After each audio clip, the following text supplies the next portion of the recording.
Welcome, ladies, gentlemen, boys and girls, and everybody in between. JackiesSports Show, and you are tuning in to that very sports show. And if you're watching the YouTube video, you may see, hey, the camera angle is a little different. I'm below you. Yeah, that's because to show you, and audio listeners, you won't be able to see this, but bang. This is my webcam. I don't know how it happened, but actually, I think one of my dogs ate it, which is awesome, which is sick.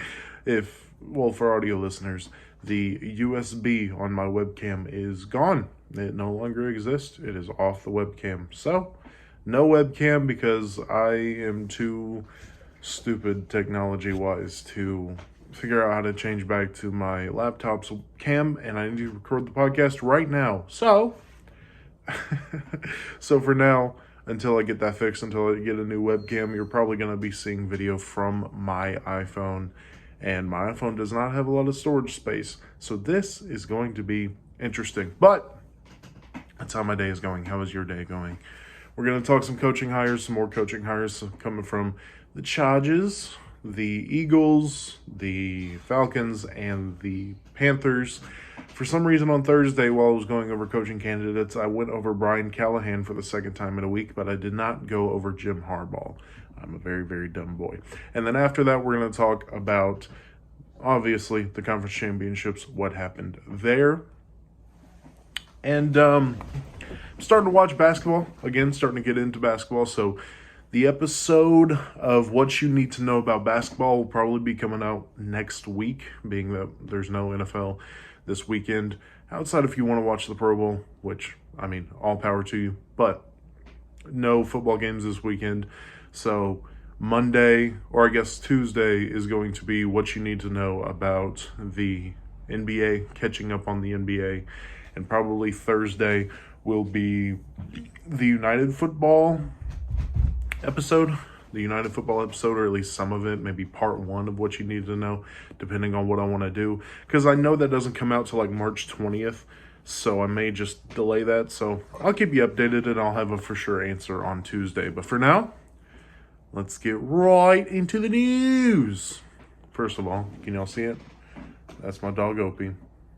He's very, I don't know, he's probably the one who ate it, and his stomach's probably upset. And I really hope that it doesn't mess with him.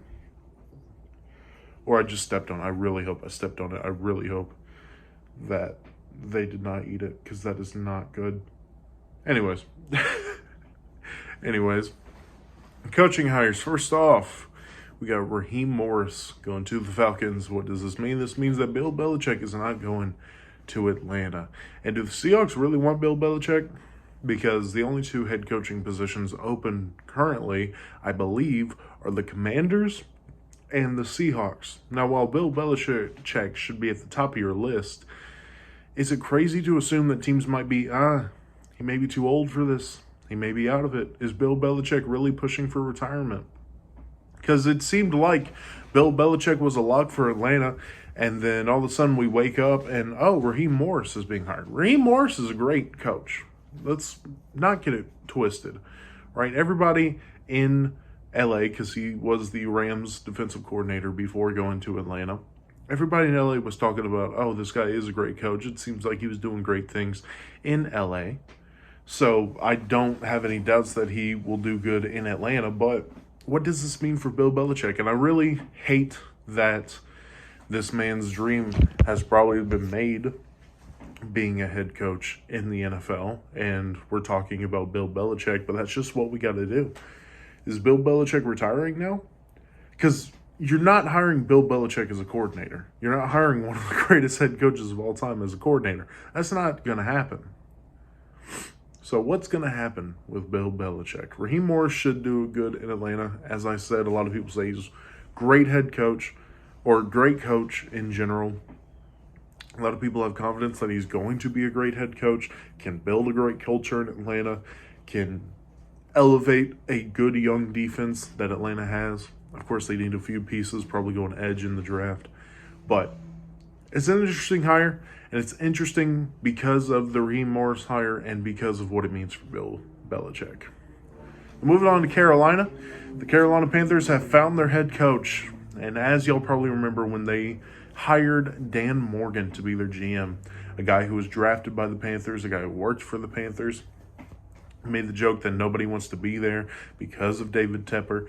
Anybody who's going to be there is probably already there, so it's going to leave Carolina in a hole. But Dave Canales, who has no connections to Carolina before this, just punched myself in the face, who has no connection to Carolina before this, actually was a division rival in Tampa Bay, where he was the offensive coordinator, is coming to Carolina to be the head coach. Now, this was one of the candidates that people were looking at. It wasn't one of the top candidates. I doubt one of the top candidates wanted to go to Carolina. But it seems like an okay hire. Dave Canales did an okay job with a pretty lackluster team in Tampa this season. I'm interested to see what he can do with Bryce Young. I'm interested to see what he can do with the Carolina offense. They need offensive line. They really, really need to build up that offensive line. But we'll see. We'll see. And hopefully he doesn't get fired in the middle of the year because David Tepper is mad they're losing again. And we'll talk Jim Harbaugh in a second. Let's go to Philly. Philly didn't hire a new head coach. Philly did not fire Nick Sirianni. But they did hire a new offensive coordinator and a new defensive coordinator in Kellen Moore from LA and Vic Fangio from Miami. Of course, we talked the Vic Fangio firing a couple weeks ago. Philly gets an offensive and defensive coordinator. I like Vic Fangio. I really do. I think he was kind of screwed out of the position. It was a little weird that he was fired from Miami. As I told y'all, Miami was a beat-up defense that was still performing well. Yeah, they didn't play great a lot, but they played pretty good when they were healthy. And getting a little more talent for Vic Fangio and letting him play with it, I didn't understand the firing. For Kellen Moore, Philly pretty much stole him off of the Chargers, which I guess Jim Harbaugh coming in and it probably wasn't going to stay there. But Kellen Moore to Philly, I hear he can coordinate a pretty good run game, and that's what Philly is based off of. That's what Philly wants to do with Jalen Hurts and DeAndre Swift and Kenneth Gainwell and all those guys over there. So we'll see how that affects him. Kellen Moore seems to be a fine offensive coordinator. Really seems to be a fine offensive coordinator. He was getting head coaching talks when he was in Dallas, and it seems like the league didn't really believe in that. But he can be a good offensive coordinator, so we'll see. Definitely better than... I already forgot the dude they had. Vic Fangio is definitely upgraded defensive coordinator. So Philly is getting better coaches, is definitely getting better in the coaching department. So we'll see how that really affects. Hey, welcome back, video. My alarm went off and it stopped the video. I turned off all the alarms, so that should not happen again. I told myself to turn off the alarms before I recorded, and I guess I forgot. So that's all the Philly news. Let's go to Jim Harbaugh back in the NFL, coaching for the LA Chargers. And did y'all see this? Where the dude tweeted out, hey, now that John Harbaugh is back, or Jim Harbaugh is back in the NFL, how long is it till we see a Harbaugh versus Harbaugh Super Bowl? I'm just going to leave it there. So, Jim Harbaugh to the Chargers is definitely an upgrade over Brandon Staley. And Jim Harbaugh, when he was in the NFL, led the 49ers to the Super Bowl off of Alex Smith and Colin Kaepernick's back. You can only guess what he is going to do with Justin Herbert. I'm not putting Super Bowl expectations on them just yet. I don't even know if they can win the division, being what happened, what went down this weekend. You just can't go against Patrick Mahomes, Andy Reid, and the Kansas City Chiefs. But it's definitely fascinating. It's definitely a step up for LA. What does this mean for Michigan? Of course, they hired their guy that was the interim coach while Jim Harbaugh was suspended. Jim Harbaugh's really copying Pete Carroll's flow. It builds a powerhouse, and the walls start closing in around him when they find out, did he actually do this within the rules of the NCAA? And as soon as those walls get closing, he just hops ship to the NFL. A lot of people were telling me, by the way, when I said that the rumors of Jim Harbaugh going back to the NFL seem the most real this year, just based off of what was closing in around him in Michigan. And a lot of people were like, you really think the NFL is going to hire him without punishment? You really think it? Yeah. Yeah, they were, and they did. And in Michigan, the reason I said the rumors were so real was in Michigan, Jim Harbaugh was hired to beat Ohio State. He beat them twice. He was hired to win the Big Ten. He won that twice. And he was hired to win the national championship, and he won the national championship. So even if the NCAA walls were not closing around him, he did everything he was set out to do in college football, and he hasn't done everything he set out to do in the NFL, which is win a Super Bowl. He's won a division. He's won some playoff games. He's beat all San Francisco's rivals when he was, the coach over there. But he has not won a Super Bowl. I'm watching my dog to make sure she's not going to poop on the floor. He's not won a Super Bowl. So he's said no to win a Super Bowl in LA, and I think he has the talent to do it, the base to do it. You don't know if you believe in the, I almost said Spanos family, but we'll see. It's very exciting for Chargers fans. Definitely a massive upgrade over Brandon Staley. So let's talk conference championships. I'll say that at the end of the show. Let's talk conference championships. First off, we have the Chiefs upsetting the Ravens 17-10. Player of the game probably going to Travis Kelce. 11 targets, 11 catches, 116 yards and a touchdown after all of us saying he was washed up, after me speculating that he was going to retire because it seemed like his heart wasn't in it that much. Puts up a great performance in the conference championship. And the Chiefs are in the Super Bowl yet again. And here's the thing. We know not to doubt Andy Reid and Patrick Mahomes. We know it, right? It's just they are the next Belichick and Brady. As much as I hate bringing up people when talking about people, you can't help it, right? You can't help it. They are the dynasty of the AFC now. They are the guys that are always going to be there, always going to be in the playoffs, no matter what. But what this season showed, because Patrick Mahomes and that Kansas City offense had a down season. Undisputed, right? Not debatable. They had a down season. But what picked it up was that Kansas City defense, that Steve Spagnuolo defense, ranked number 2 in the league. Quietly ranked number 2 in the league. We always thought, hey, it's a good defense. It's a pretty good defense, but not top 3 good, not number 2 good. They are number 2 in the entire league in total defense. And what this shows me, I said it on TikTok after the game.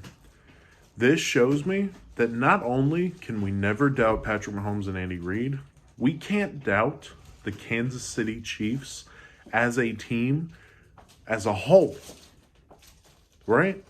Because no matter if one side is slacking, the other side is going to pick it up, no matter the year. This is a very well-run organization. This is a very well-run team, and they're going to look out for each other, pick up for each other. It's a great team. It's a great organization, and as long as Patrick Mahomes and Andy Reid are there, as long as Steve Spagnuolo is there, and even probably after Steve Spagnuolo with whoever he chooses as his successor, because I doubt he's going to be there a while. The Kansas City Chiefs are just never going to be doubted. You can never doubt them, even with a team like the Baltimore Ravens, that not only was beating teams, they were demolishing teams. Not just bad teams, great teams. And that Steve Spagnuolo defense went into Baltimore and held them to 7 points. Jack, the end of the score was 10. Yeah, they bend, don't break. You get it. You know why I'm saving 7 points. Now for the Ravens, they're in a very weird position. They have a great defense that is fairly young. They have some depth pieces that are getting older, but a lot of the great players they have on the defense, Roquan Smith, Kyle Hamilton, Marlon Humphrey, a lot of the guys are younger guys. So that defense is going to stay great for a little bit, right? Baltimore defenses are always great. But that offense, the Ravens seem to be stuck in this our way will work kind of mindset. Because if you look at it, the criticism of the Baltimore Ravens is not getting Lamar Jackson receivers. He has good running backs to work with, and the Ravens are a very run-oriented offense. And it seems like the Ravens are coasting on, well, if everybody's healthy, we'll be good. But this is now another year in which you failed. This is another year in which you failed. And you can't blame injuries. Your team was healthy. Your team was one of the healthiest teams in the league and one of the best built teams in the league. So we all thought. But you failed. Again. I don't think it's acceptable to go into the offseason if you're the Ravens and say, oh yeah, no, we'll just run it back next year. There's something wrong. And there's something wrong, it seems to be, systematically. I'm not saying fire John Harbaugh. John Harbaugh is a Hall of Fame head coach. Right? Not saying fire John Harbaugh, but there are some things that need to change. Todd Monken was not good enough. Now, am I saying fire Todd Monken? I don't know. But there is something systematically with the Baltimore Ravens that is not working. Because you cannot fail year after year after year. Yes, some of those years you were injury plagued. Absolutely. But there are some years, like 2019, like this year, where you were fully healthy and you didn't get the job done. And if you're the Baltimore Ravens, you cannot sit back and say, we'll get them next year. It's fine. We'll just run this thing back. Because if you do that, you're going to end up with the same result, maybe worse. But that's what I think of the Chiefs upsetting the Ravens. Chiefs going to the Super Bowl. Chiefs have the opportunity to officially stamp themselves as the dynasty. The Chiefs are not a dynasty yet. I was so tired of that talk. 2 Super Bowls in 4 years is not a dynasty. They're the AFC dynasty. You can say that, and I'll agree with you. The Conference Championship running through Kansas City for 8 years now, I believe. 8 years. Well, it was broken, but them being in the AFC Championship for 9 years and it being in Kansas City for 8 years, it wasn't 8 years. It was like 5-6 years. But that whole thing, dynasty of the AFC, sure, absolutely. Dynasty of the NFL, no. 2 out of 4 is not. 2 out of 4 is not a dynasty. Now, 3 out of 5, dynasty. Because I believe they won in 2020. Did they win in 2020? COVID year. Who was the Super Bowl champion? Yes. So I graduated in 2019. That Super Bowl, the couple months before my graduation, was Rams Patriots. So the next year would have been 2020. That was Chiefs Niners, and then it was Chiefs Bucks, and then it was Rams Bengals, and then it was Chiefs Eagles, and now it's Chiefs Niners. So that, 1, 2, 3, 4, 5. Yeah, 3 out of 5. 3 out of 5 is a dynasty. Right now, you are not a dynasty. So let's go. Speaking of the 49ers, the Lions completely choked to this. And I'm going to be honest, I watched the first half of this game, then I had to pick my lady up from work. So I listened to the rest of it on the radio, and even then it was a little shaky. So I don't have a lot to say about this game. Outside of the Lions being up at halftime 24-7 and just completely shitting the bed. Completely disappointing. I really wanted the Lions to win, and they just choke. They froze up. The 49ers started scoring. And, at the beginning of this game, in the first quarter, I said that Brock Purdy has a tendency to snowball. And he was throwing interceptions. He wasn't throwing accurately. It seemed like he was throwing to Lions defenders a lot more than he was throwing to his own receivers. And then in the second half, Brock Purdy just turned it up. Made some really important throws late in the game. And the conversation is starting. Is Brock Purdy a good quarterback? I feel like if a first-round pick was doing this well, we'd be saying he's a good quarterback. But you also got to remember, Trey Lance was in this, and he wasn't doing that well. But Jimmy Garoppolo was in this, and he wasn't doing as well as Brock Purdy. So Brock Purdy is at least better than those two guys. It's not hard to be better than Trey Lance, but it's difficult to be harder than a quarterback, a medium quarterback. Jimmy Garoppolo is a medium quarterback. And Brock Purdy is definitely better than those two guys. Now, does he need everything working around him to succeed? Yes. Yes. I don't think that's debatable. Brock Purdy needs everything working around him to succeed. So, is he a great quarterback? I don't think so. Is he a good quarterback? Yeah. Yeah. You can win with Brock Purdy. Just everything needs to be working around him. He's not any of the top guys. He just isn't. 49ers fans, Brock Purdy defenders, and everybody in the media, he's not that guy. He just isn't. But he's a good quarterback that you can win with. And I think the 49ers have proven that, especially if they go to Las Vegas and beat the Chiefs. But that is a conversation for I guess, next Thursday. So, thank you guys for tuning in. I apologize that the video has to come from the iPhone. I'm just happy that it actually lasted. But thank you guys for tuning in. Jackie's got a sports show. You just listened to that very sports show. And on Thursday, I'm probably going to be going over the Royal Rumble. It's a little late for a wrestling show, so I'm thinking when football season ends, I might put a wrestling show on Sunday and maybe a show on Wednesday instead of Tuesday and Thursday. Wednesday talking about basketball and stuff, but I want to make a wrestling show because I watch a lot of wrestling now. So I'll let y'all know. Thank you guys for tuning in. As always, follow me on Twitter at jjester615. Follow the show's Twitter at JackiesShow. That is with 2 S's, 1 little S, 1 big S. Follow me on TikTok. I post daily TikToks, JackieBoySports.